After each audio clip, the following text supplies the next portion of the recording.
80 करोड़ लोगों को हर घर में प्रति व्यक्ति प्रति माह 5 किलो अनाज फ्री ऑफ कॉस्ट देने की शुरुआत की। जब चूल्हा नहीं जलता है ना, मान्यवर, बच्चे भूखे रहते हैं, तो सबसे बड़ा चूल्हा तो नहीं जलता है मगर माँ का दिल जलता है। मान्यवर, माँ का दिल जलता है। ये भूखे परिवारों को 5 किलो अनाज प्रति व्यक्ति देने का काम हमारे नेता नरेंद्र मोदी जी ने। 3 करोड़ 18 लाख सुकन्या समृद्धि खाते खोले।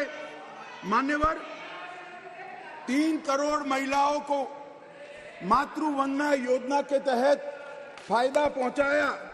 मान्यवर, लगभग 26 सप्ताह का मातृत्व अवकाश, पेड मैटरनिटी लीव देने का काम हमारे नेता नरेंद्र मोदी जी।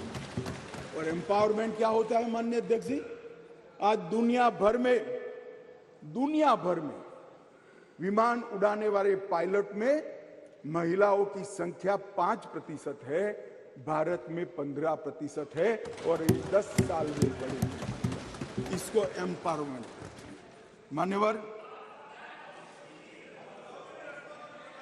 हम ये जो बिल लेकर आए हैं,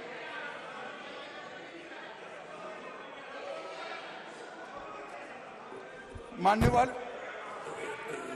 ये जो बिल लेकर हम आए हैं, कई सारी साथी महिला सांसदों ने कहा कि महिला को रिजर्वेशन देकर नीचा नहीं दिखाना चाहिए। महिला भी उतनी ही सशक्त है जितना पुरुष सशक्त है। मैं आपसे एक कदम आगे जाता हूं। महिला पुरुष से भी ज्यादा सशक्त है, महिला पुरुष से भी ज्यादा। मगर समाज व्यवस्था ऐसी बनी है जिसके अंदर इस आरक्षण से अब डिसीजन मेकिंग में, पॉलिसी मेकिंग के अंदर महिलाओं की भागीदारी सुनिश्चित कर दी जाएगी। ये सम्मान करने के लिए एक आरक्षण है। मान्यवर, इस देश में जो भी रहता है, जिसकी जड़ें भारत से जुड़ी है, वो कोई भी महिला को कमजोर उबारने की गलती नहीं कर सकता। मान्यवर, दुर्गा, सरस्वती और लक्ष्मी 3 स्वरूप है देवियों के। दुर्गा शक्ति का स्वरूप है, सरस्वती विद्या का स्वरूप है और लक्ष्मी ऐश्वर्य का, वैभव का स्वरूप है। ये तीनों स्वरूपों में हमारे पुरखों ने, हमारी संस्कृति ने मां की ही कल्पना की है, कहीं और किसी की कल्पना नहीं की। मान्यवर, मगर प्रॉब्लम क्या है, प्रश्न क्या है? जड़ें भारत से नहीं जुड़ी है। मैं कहना नहीं चाहता जड़ें कहां जुड़ी है। जड़ें अगर भारत से जुड़ी है तो तकलीफ नहीं पड़ती। मान्यवर, मैं आज आपको कहना चाहता हूं, हजारों वर्ष से हमारे सांस्कृतिक प्रवाह और हजारों वर्ष के हमारे देश के इतिहास के अंदर कई सारी ज्ञान की नई नई विधाएं और ज्ञान के नए नए आयाम हुए। कहीं वेदों की ऋचा है, कहीं उपनिषदों के मंत्र हैं, कभी पुराणों के श्लोक पढ़े हैं। ऋग्वेद के कुल 422 मंत्रों में महिलाओं का महिमा मंडन करने का काम हमारे ऋषियों ने किया है। वेदों की रचना में योगदान देने वालों में गार्गी, मैत्रेयी, घोषा, विश्वम्भरा, श्रद्धा, संध्या, देवयानी, सची, अदिति, लोपामुद्रा, ये सारी माताओं ने वेदों को संवेदना से परिपूर्ण कर कर समग्र चराचर की चिंता करने वाली बनाए। माननीय अध्यक्ष जी, कहा जाता है अदिति को इंद्र की मां कहा जाता है। मान्यवर, अदिति चारों वेदों में पारंगत थी और चारों वेदों को पूर्ण करने में उन्होंने बहुत बड़ी भूमिका निभाई। मान्यवर, शासन की बात करें तो 10वीं शताब्दी में कश्मीर की रानी दिद्दा, कातकीय वंश की रुद्रमा 13वीं शताब्दी में रानी दुर्गावती, शिवाजी को शिवाजी बनाने वाली जिजाऊ, रानी चेन्नम्मा, महारानी अब्बका और महारानी लक्ष्मीबाई को इस देश का समाज और इतिहास कभी भूल नहीं सकता।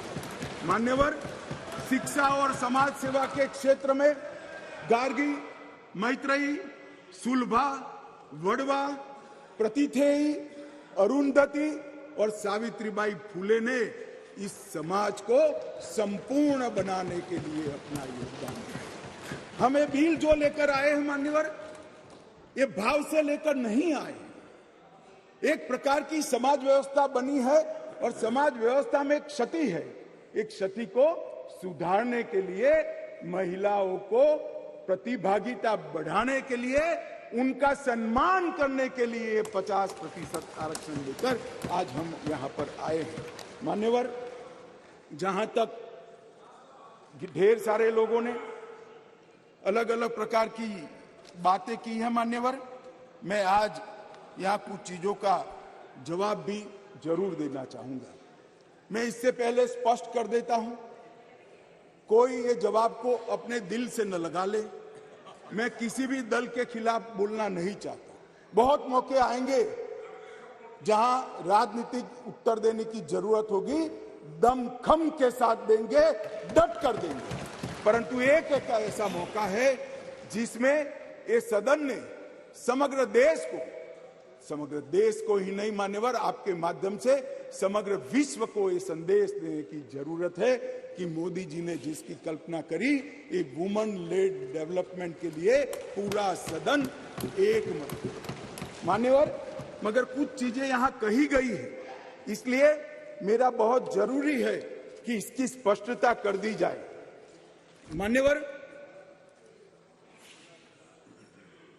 मान्यवर, ये जो प्रयास है, ये वो 5वां प्रयास है। पहली बार ये महिला आरक्षण बिल नहीं आ रहा है, पहली बार ये संविधान संशोधन नहीं आया है।